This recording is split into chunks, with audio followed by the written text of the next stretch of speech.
Activa tu voz. Activate now. Speak up. Speak out. Get involved. Get involved. Engage-toi. Take action. Aktiviere deine Stimme. We're union and we're proud. Welcome to a special edition of Activate Live at Netroots Nation in Philadelphia. We're at the Pennsylvania Convention Center. We're talking to activists that are here. Lots of union members are here. And we have the opportunity to talk to someone from the Independent Drivers Guild. The executive director is here, Brendan Sexton. He's going to give us a little bit of an update on what's going on with the Independent Drivers Guild. So thanks for being here. No, thank you so much for having us. This is great. So tell us about some of the drivers and who they drive for that we represent. Sure. So we represent over 80,000 drivers in New York City. They drive for Uber, Lyft, Juno, Get, and Via. They come from all different backgrounds. 91% of the drivers are non-U.S. born, and 44% have their primary language is English. And we represent workers from all across the world. IDG is growing rapidly. Tell us about some of your recent successes. I know tipping was one of them. Yeah, so the tipping was huge. For a long time, when Uber came into the New York City market, there was no tipping option for consumers. So they had to dig into their pocket and pay cash on an app, which they were already paying with credit card. So after battling it and creating petitions and rallies, we ended up getting tipping on all the platforms. And it's estimated that alone has created $1.2 billion in extra cash for the drivers. That can change somebody's life, right? Yeah, absolutely. And then the next step is we are the only union that was able to get a minimum wage for drivers in New York City. So all drivers, no matter what time you're on the road, no matter how many fares you get a minimum wage. Already in the estimated last 3 months, it's been about $156 million back in the pockets of drivers. That's money that's not leaving New York City and going back to California. That's money staying in New York City, in our communities, in the outer boroughs. Excellent. And also tell us about what is deadhead pay?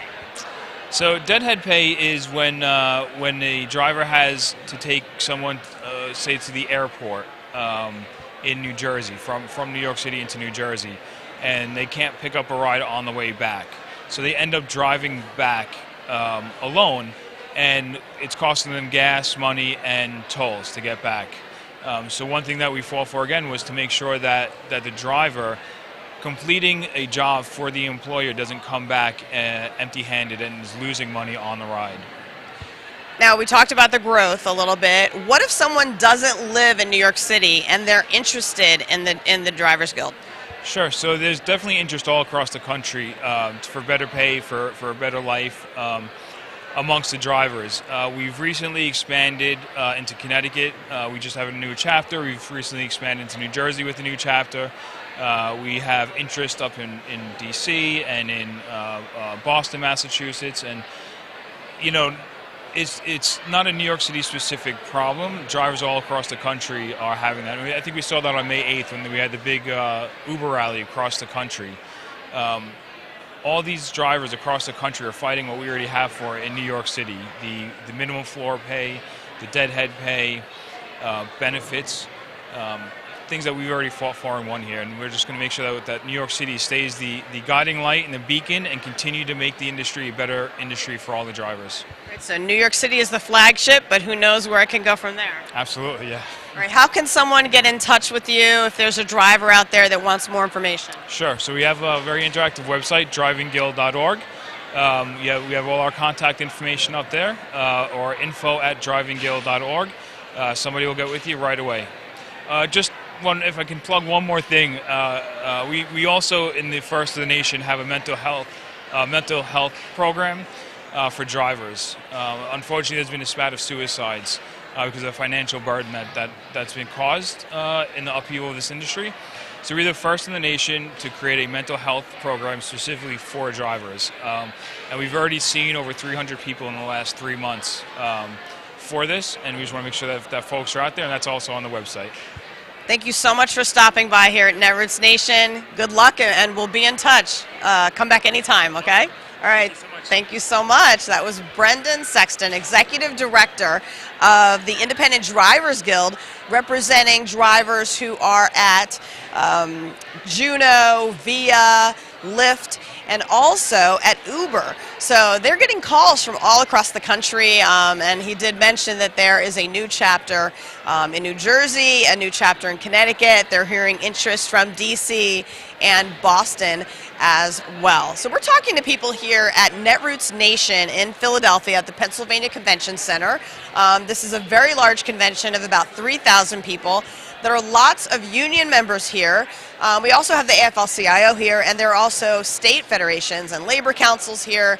So we just want to let you hear some of the voices of the people that are here so far. So joining me now is Jeremy Sprinkle, who's from the North Carolina State AFL-CIO. Thanks for being here, Jeremy. Thanks for having me, Tanya. Appreciate it. No problem. So tell us a little bit about what's going on with the North Carolina State AFL-CIO. Well, first I want to give a shout out to Teddy McNeil and the North Carolina Council of Machinists, everybody at District 110, Victory Lodge 1725, and all the machinists helping us to build a bigger, more powerful, more engaged labor movement to win victories for working families in North Carolina. Solidarity forever. Solidarity forever. July 24th, later this month, is the 10th anniversary of the last increase in the federal minimum wage. Our state federation is part of a growing coalition fighting for an increase in the state minimum wage, the Raising Wages NC Coalition. This year we introduced legislation that would boost the minimum wage to $15 an hour, including for tipped workers and for the first time ever, farm workers and domestic workers. On the 24th, we are going to be marking the unhappy 10th birthday to the last federal minimum wage increase with events across North Carolina. Do you think most people can imagine no raise for 10 years? It's hard to imagine, especially when compared to the reality. The minimum wage was $17.25 in 2009, or $7.25 in 2009. It's $7.25 in 2019. Rents are going up across the country, and there's not a single county in North Carolina or the United States where somebody working full-time for the minimum wage could afford a two-bedroom apartment.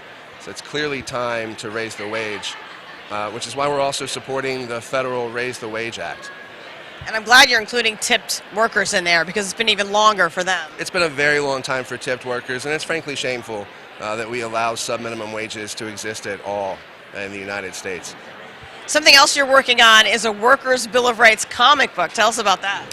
Well, the AFL-CIO in 2017 adopted the Workers' Bill of Rights. These are 9 rights that all working people have the right to.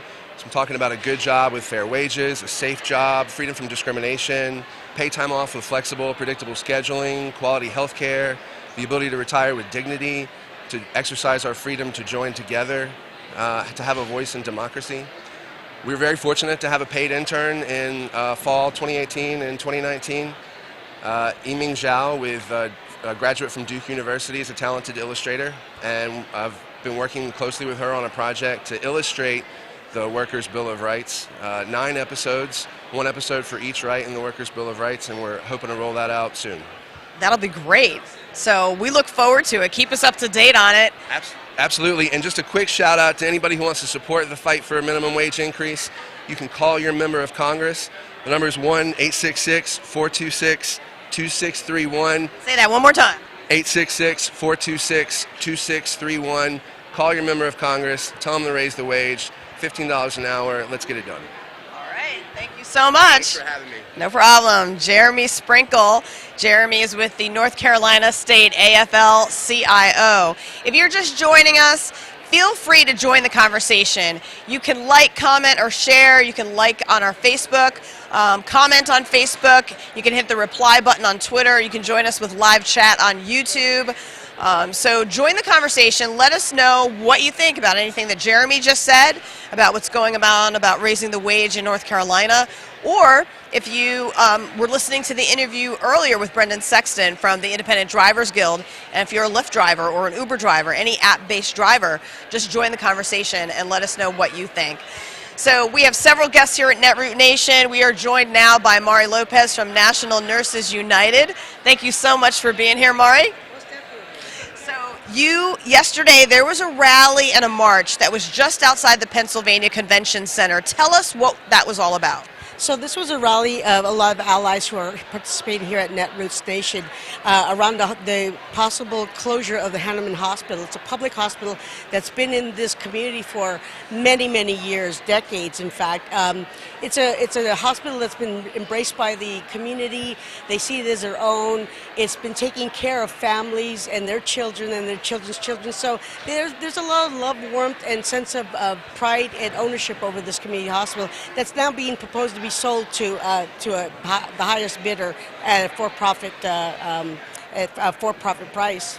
Why is this hospital location so important? Because I see that it's close to the highway. Right. This isn't a very underserved. It's in a community that desperately needs health care.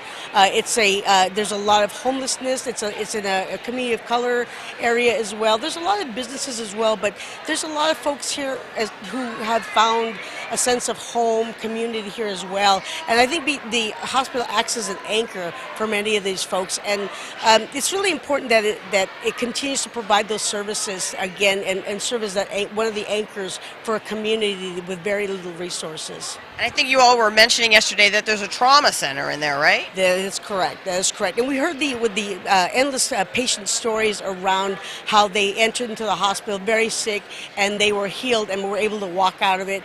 Their parents had come in very sick and they too were healed by the hospital. So there's a sense again that the hospital is there to take care of them. And so we don't want to see it closed either. The National Nurses United, we're nurses, we're a nurse membership organization, and so we're aligned with what their support of keeping this hospital open, and because we are also having the Medicare for All campaign that will actually provide steady resources to this hospital so that they can also expand, provide services, and have again a resource that would come steady to the hospital so they would have all that they need to provide to this community. Who joined you yesterday out there? Because I know you had nurses out there, but who else was out there? Oh my God, everybody from Netroots Nation. The Teamsters, of course, were there as well. A lot of unionists, Unite Here, SCIU. So all of our union brothers and sisters were out there in support, as well as the community and those here at Netroots who are organizers and folks who are seeking social justice. Okay, thanks so much for taking the time out, Mari Lopez. Thank you. That was Mari Lopez from National Nurses United talking about a rally that took place yesterday that was right outside where Netroots Nation is taking place. So joining us now is another person from National Nurses United. We have Kelly Coogan-Gehr with us. I wanted to make sure I said it right. So Kelly is here to tell us a little bit about Medicare for All, because we've been talking about Medicare for All in workshops. I'm going to bring you a little bit closer to me. Tell us a little bit about why Medicare for All is so important. So right now we have 30 million Americans who are uninsured. We have 44 million to 85 million Americans who are underinsured. And that means that more than 10% of their income goes into premium, co-pays, and deductibles. We have over a third of Americans declaring personal bankruptcies because of medical expenses. Over 2/3 of them are insured at the point of declaring bankruptcy. So we are in an absolute crisis right now. And if you're a working family of four, your average working family, right now between your employer and the workers themselves, they're paying $20,000 a year for their health insurance. On average, this is between like 11 and 12% of income. It's absolutely unsustainable, and it's growing exponentially. We just can't keep going like this anymore. How can people help? If they want to join this fight, what can they do? Well, right now we have a fabulous campaign at National Nurses United.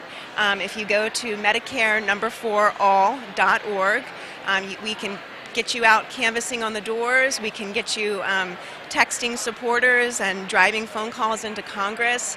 Right now, our campaign since February has driven over 10,000 calls into Congress to get congressional representatives onto a House bill, which is H.R. 1384, the Medicare for All Act of 2019. And so anything that you can do to get involved in the campaign in a tiny way or a big way, we would be so grateful. Anything else you'd like to mention? Yeah. Even about Netroots? Well, I actually just would like to say that I believe that Medicare for All right now is the core issue that is facing working people, not just unionists, but the entire working class. If you see the wildcat strikes that are happening with the teachers' unions, all of this is about healthcare. And I think if unions really start taking the question of healthcare seriously as a social justice issue, we are going to actually really profoundly build union density in the labor movement. So don't ignore it. Like this is so much beyond just like what's in it for me, but this is also about what's in it for our brothers and sisters. And if we connect on this issue, I think we're going to bring a lot of people on board with us. I heard someone say yesterday in a workshop that Medicare was intended to be for everyone in the beginning, and it kind of like lost its vision. And how do you feel about that? Well, I feel like strangely it's the same thing that's happening right now. I mean, with the public option plans that are being introduced, it's like, well, we don't want to offer it to everybody. We want to just make sure that we're offering it only to the people that we need it. But right now, with the fact that like employer-based insurance, not only is the cost skyrocketing, but most economists are starting to say, look, this is temporary. This is not going to last forever. We maybe have 5 to 7 more years of employer-based insurance left. Let's bring everybody in under a system. Let's expand the risk pool as large as possible. Let's bring the costs down and improve our healthcare system. And let's prevent what happened at Henneman, where in a Medicare for All system, everything is funded by a global budget. Hospitals, especially in underserved areas, they won't be closed. So let's take care of everybody. Let's have a system that doesn't cause anybody to die or not get the care they need. It's not only the economically right thing to do, it's the morally right thing to do. Yes, I totally agree with you. Well, thank you so much for joining us. Thank you so much for having us. No problem. Good luck with the campaign. We appreciate it, and we'll help. You know, we care about healthcare too. We have a new whole healthcare organizing department, so we'd love working together with you. Awesome. Thank you so much. Thank you. So that was Kelly Coogan-Gehr from National Nurses United talking about Medicare for All. And this is a topic that's coming up in a lot of the workshops and the panel discussions here at Netroots Nation. If you're just joining us, we're at the Pennsylvania Convention Center in Philadelphia for Netroots Nation. It's going to be going on one more day. There are panel discussions here, keynotes, plenary sessions. There are lots of union members here, lots of activists and bloggers. We're in the town hall where we have a booth here not only for the Machinists Union and Activate Live, but also we have a booth for Lobster 207. So we have 2 representatives here from Maine, and they're talking to everyone about the co-op and how the Machinists Union has organized lobsterers up in Maine. So we just wanted to do a special edition of Activate Live for you. I'm going to look around to see if there's anybody else, and I don't see anyone else lined up. So we just want to encourage you to join the conversation. If you'd like to talk about Medicare for All, what you think about the idea, how we can improve health care in this country to make sure that no one goes bankrupt after having a life-saving operation. Comment. Let us know what you think on Facebook, Twitter, or YouTube. You can use live chat on YouTube. You can use the commenting on Facebook. Comment on this video right now, hit the reply button on Twitter, and let us know what you think. And if you've ever been to Netroots before, let us know. There are lots of workshops here that people are getting trainings as well about organizing, trainings about how to advocate for the issues that you care about, like collective bargaining, health care, many of the things that we've been talking about. So we just want to thank you for joining us for this special edition of Activate Live from the Pennsylvania Convention Center in Philadelphia. And if we have more interviews to bring you, we may join you again tomorrow. So stay tuned to the same social media channel. Thanks.